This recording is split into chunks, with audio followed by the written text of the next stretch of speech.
దేవాలయంలోకి వెళ్ళి పూజ చేస్తూ ఉండగా దాడులు చేయించాడు. ఇదే చంద్రబాబు నాయుడు గారు ముఖ్యమంత్రిగా ఉన్నప్పుడు 2017లో ప్రతాప్ రెడ్డి అన్నను ప్రభాకర్ రెడ్డిని అతని బావమర్దిని చంద్రబాబు నాయుడు గారి దగ్గర నుండి చంపించారు.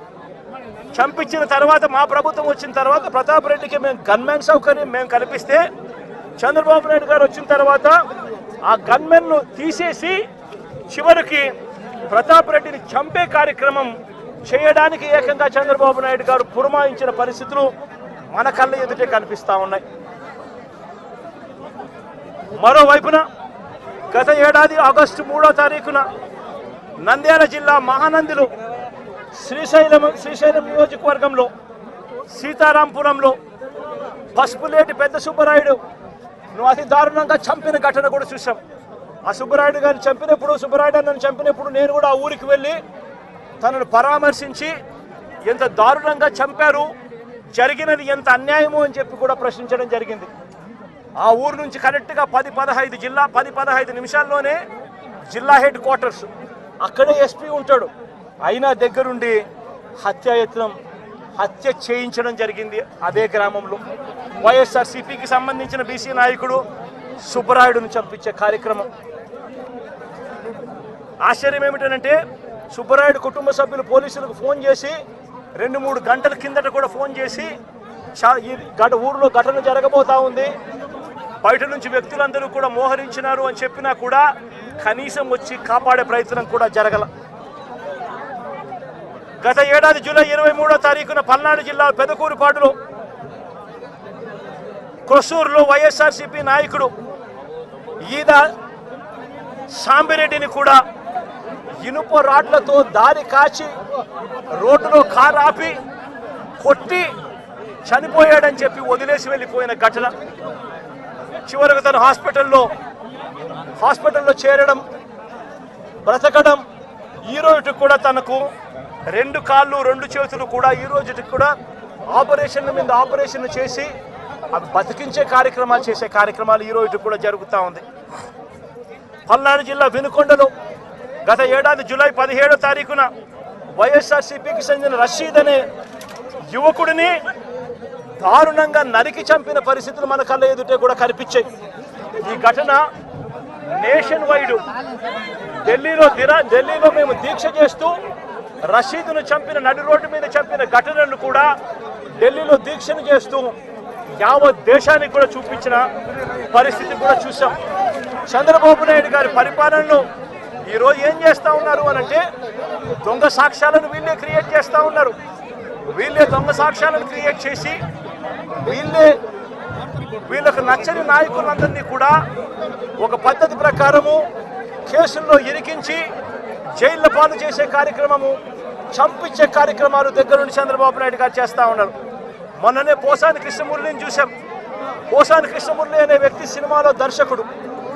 ఆ మనిషి చేసిన తప్పల్లా ఏమిటంటే నంది అవార్డు తనకు ఇస్తే నంది అవార్డును తాను తీసుకోలేదు.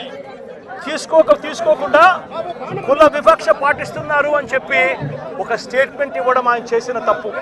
2017లో ఆయన చేసిన ఈ తప్పుకు ఈరోజు ఇన్ని సంవత్సరాల తర్వాత ఆయన మీద 18 కేసులు పెట్టి ఆయన జైళ్ళ చుట్టూ తిప్పి ఏకంగా 1 నెల రోజుల పైన ఆయన జైల్లో పెట్టించే కార్యక్రమాలు చేశారు.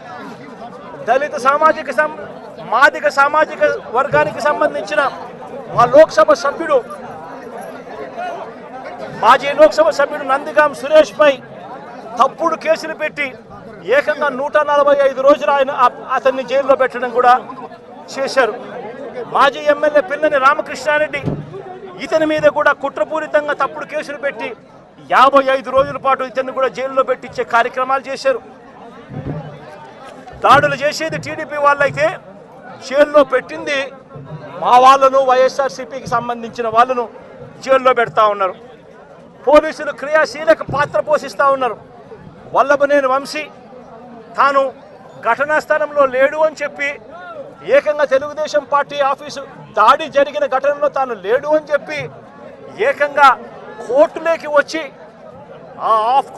వచ్చి తెలుగుదేశం పార్టీకి సంబంధించిన వ్యక్తి పనిచేస్తూ ఉన్న వ్యక్తి కోర్టు 18 సార్లు ఆయనకు వాయిదాలు పిలిస్తే 18వ తారీఖు రాని తప్పని పరిస్థితిలో పోలీసులే తనను ప్రవేశపెడితే కోర్టు ముందర తానే వంశీ అనేవాడు అక్కడ లేనే లేడు అని చెప్పిన తర్వాత కూడా వంశీని అదే కేసులో ఇరికిచ్చి అదే కేసులో వంశీని ఇబ్బంది పెడుతూ ఇప్పటికి 50 రోజుల నుంచి వంశీని కూడా జైల్లో పెట్టించే కార్యక్రమాలు చేశారు.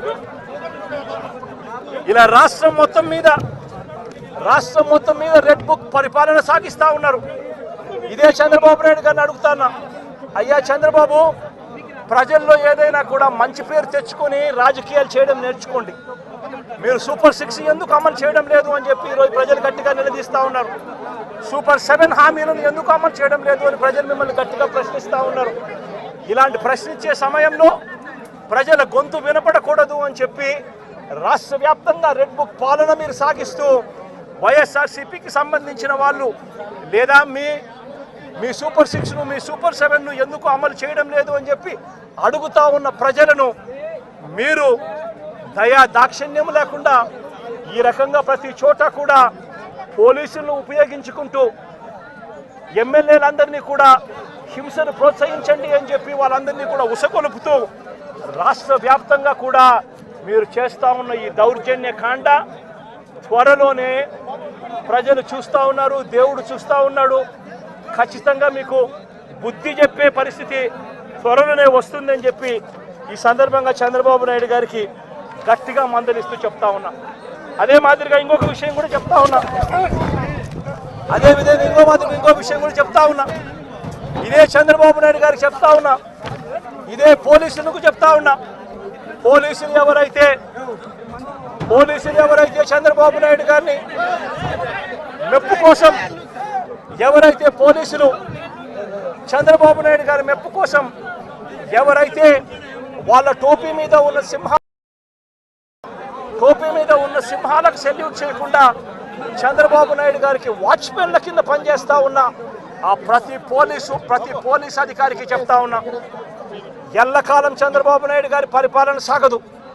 చంద్రబాబు నాయుడు గారి పరిపాలన త్వరలోనే వస్తుంది. ప్రతి పోలీస్ అధికారికి కూడా చెప్తా ఉన్నా, మీ బట్టలు తీస్తామని చెప్పి ప్రతి పోలీస్ అధికారికి మీ యూనిఫామ్ తీస్తాం, శబ్దం మిమ్మల్ని నిలబెడతాం, దోషులుగా మిమ్మల్ని నిలబెట్టి మీ యూనిఫామ్ తీయించి మీకు ఉద్యోగాలు లేకుండా చేస్తామని కూడా ఈ సందర్భంగా ఇప్పటికైనా చెప్తా ఉన్నా, ప్రతి పోలీస్ అధికారిలో కూడా మార్పు తెచ్చుకోండి. ఎల్లకాలం ఇదే పరిపాలన సాగదు.